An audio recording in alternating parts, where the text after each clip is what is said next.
and welcome back to the Pear podcast. Today's news was consumed by responses of candidates to yesterday's press conference. Neither candidate seemed happy with the results, or the subsequent tweets from those related to the candidates. There's so much to work with today, as both scrambled to react to accusations and add on to the policies already mentioned. Let's dive right in with currently occurring. Let's first talk a little bit about McDuff.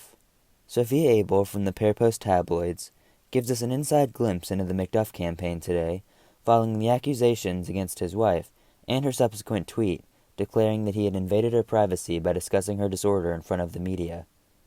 This tweet is part of a growing body of evidence that Lady McDuff's original tweet, stating that McDuff is dead to both her and her son, is very accurate.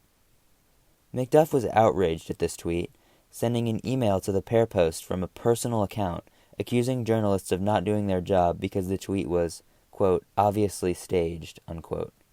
Sophia Abel in the tabloids is attributing this to larger anger issues with McDuff, and she says that McDuff's campaign obviously cannot control him.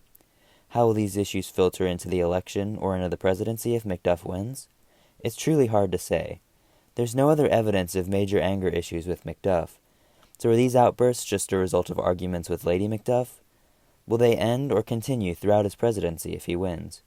There's no way to say, but voters should be looking for evidence for sure. Either way, McDuff continues to backpedal in attempts to keep his family scandals out of the press, but voters will accept nothing but the truth. Overall, Macbeth, however, has avoided most of the media spotlight placed on McDuff by taking a less active role in things. Things have been so focused on McDuff's family, and now the Macbeth campaign is starting to take an active role in the scandal. Using the ambition that he has claimed, he's starting to sabotage his opponent actively. Before today, Macbeth had been simply stating his positions and only answering the difficult questions when he was forced to. That all changed today.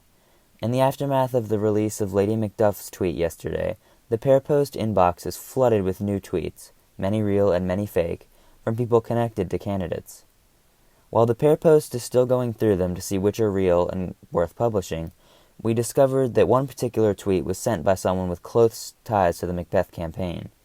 The person who sent the tweet, who I will not disclose for the purpose of confidentiality, clearly was intending to put more distance between Macduff and his wife.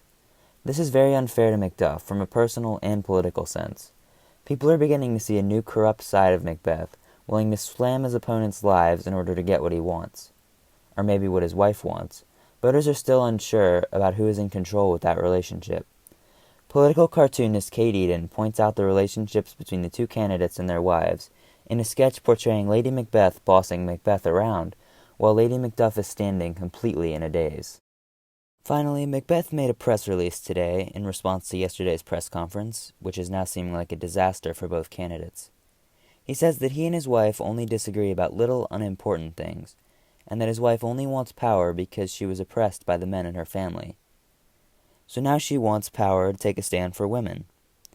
It seems more likely that it is greed on her part, but either way, Macbeth seems to have not learned from Macduff's mistakes, namely using your family for political gain. Like Macduff, Macbeth is now using the psychological issues of his wife, which are issues with men, to gain sympathy from voters and seem more sincere.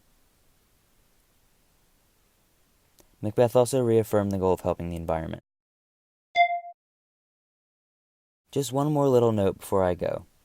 The Pear takes pride in being unbiased, so we only publish information regarding real tweets. Macduff can be angry at the media if he wants, but it is his wife that is truly saying the things that we're publishing. If you have sent or plan to send a fake tweet to the Pear so that we publish it, please do not, because all of the information that goes into each and every update is checked and double-checked and double-checked again. If you plan to send a real tweet, there's no need, because we keep tabs on all of the people connected to the race, and we see all of the information that's important. Remember, we at the Pear are here to protect the voter, not the liar. Well, anyway, this is Connor Ferguson saying good afternoon, good evening, and good night from all of us here at the Pear